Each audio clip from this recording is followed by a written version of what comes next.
ایک بزرگ دوڑتا ہوا چیختا ہوا ڈاکٹر کے پاس آیا، آ کر کہا ڈاکٹر صاحب مجھے دیکھیے مجھے کیا ہو گیا ہے، ایسے لگتا ہے جیسے میرے جسم سے روح نکل رہی ہو، ایسے لگتا ہے جیسے ابھی میں مر جاؤں گا، ایسے لگتا ہے جیسے میرے پاؤں کیچڑ میں پھنس گئے ہوں، میرے پاؤں کیچڑ میں پھنس گئے ہوں۔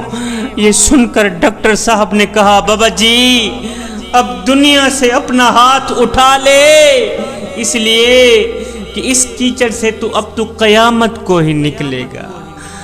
جس کیچڑ میں ابھی تیرے پاؤں پھنس گئے ہیں نا، جس بیماری میں تیرے پاؤں پھنسے ہیں، اب دنیا سے اپنا ہاتھ اٹھا لے، اب اللہ کے ساتھ اپنا معاملہ درست کر لے، پکی توبہ کر کے اللہ کو راضی کر لے، اس لیے کہ اس کیچڑ سے اب تو قیامت کو ہی نکلے گا۔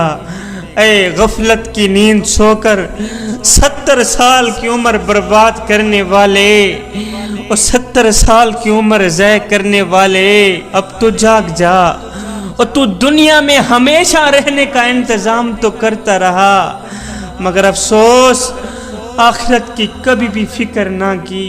نادان تجھے پتہ نہیں ہے کہ قیامت کے دن نیک اعمال کے مطابق ہی مرتبے ملیں گے، اچھے اعمال کے مطابق ہی مرتبے ملیں گے۔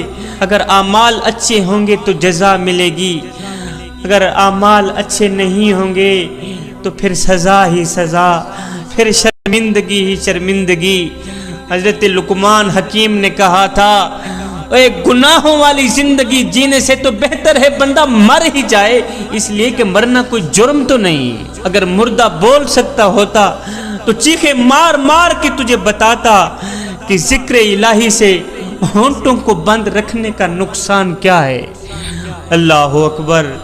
آج میری قوم کا نوجوان کہتا ہے جی ابھی تو جوان ہوں، جب بوڑھا ہوں گا تو توبہ کر لوں گا، مگر افسوس اس وقت بوڑھا قبر میں جا چکا ہو۔ نوجوان آج پانی کمر تک ہے، تو کوشش کر لے توبہ کی، اگر سیلاب ہو کر سر سے گزر گیا تو پھر کچھ نہیں کر سکے گا۔ آج اپنی آنکھوں سے آنسو بہا لے اور زبان سے پکی توبہ کر لے، اس لیے کہ وہ وقت آنے والا ہے کہ نہ بدن میں جان رہے گی نہ منہ میں زبان رہے گی۔ ایک شخص فوت ہوا نا تو اس کے کسی عزیز نے رو رو کر اپنا گریبان پھاڑ ڈالا۔ ایک فقیر وہاں سے گزرا، اس نے اسے دیکھا، دیکھ کر کہا او نادان، اگر مردے کو اٹھنے کی ہمت ہوتی، اگر مردے کو طاقت ہوتی تو وہ تیری یہ حالت دیکھ کر اپنا کفن پھاڑ ڈالتا اور تجھے بتاتا او نادان، اور تجھے اس قدر چلانے کی کیا ضرورت ہے، اور تجھے اس قدر رونے کی کیا ضرورت ہے، اور بس ایک دن کا ہی تو فرق ہے کہ آج میری باری ہے، کل تو بھی تیار ہو جا۔ اللہ اکبر۔ کوئی بن گیا رونق پکھیاں دی، کوئی چھوڑ کے شیش محل چلیا، کوئی پلیا ناستے نخریاں وچ، کوئی ریت گرم تے تھل چلیا، اور کوئی بھول گیا مقصد آون دا، کوئی کر کے مقصد حل چلیا۔ اتھے ہر کوئی فرید مسافر ہے، کوئی اج چلیا تے کوئی کل چلیا۔ انسان اپنی سانسوں کے ذریعے اپنی زندگی توڑ رہا ہے، سمجھتا یہ ہے کہ میں بڑا ہو رہا ہوں، لیکن حقیقت میں یہ چھوٹا ہو رہا ہوتا ہے۔ ہماری سانسیں ہماری زندگی کو مختصر کر رہی ہیں، ہماری سانسیں ہماری زندگی کو کاٹ رہی ہیں۔ آپ کبھی اشارے پہ رکے ہوں گے، آپ نے دیکھا ہوگا کہ گنتی الٹی چل رہی ہوتی، گنتی الٹی چل رہی ہوتی، اور نادان، اور جہاں گنتی الٹی چل رہی ہو وہاں بہت جلد کام زیرو پہ آ جاتا ہے۔